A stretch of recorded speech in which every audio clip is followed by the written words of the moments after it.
What do you do when you crave the belonging, fellowship, and community of an organized religion or a certain group or a certain identity, a certain idea, faith, belief system, but you cannot authentically, fully embrace that identity or faith or belief or thing, idea, whatever it is? Like, what do you do when you don't have a strong conviction of any certain way?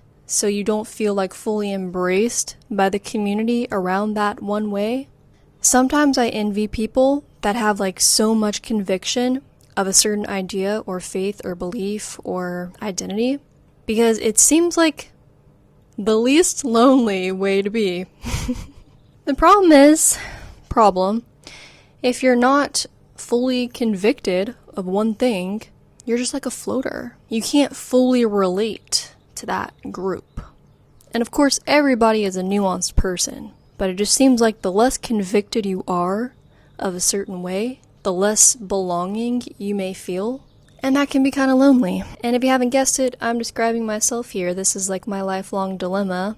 I've always resonated with this nomadic, gypsy, wanderer archetype. I'm a digital nomad now. I don't have any strong conviction of one way, one faith, one ideology.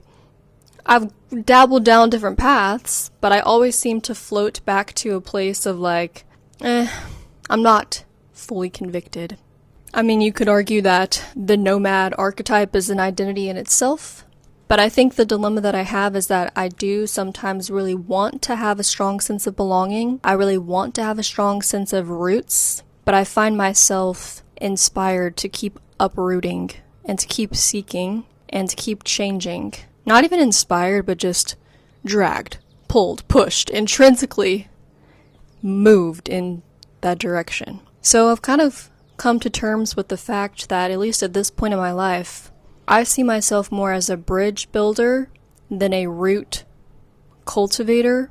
I find the most empowerment and aliveness and resonance in exploring and collecting different pieces and then finding parts of myself in each one and building bridges between them like a whole mycelium network, rather than digging into one thing and going deep and belonging there. But sometimes I really want that. And maybe the way I'm thinking about it is not some kind of polarity, it's not some kind of problem, but this is just something that I have struggled to reconcile, because I'm not just going to pretend like I fully believe in one thing just to belong to the community. I think people do that, to be honest, but I just can't do it like that. I cannot fake anything.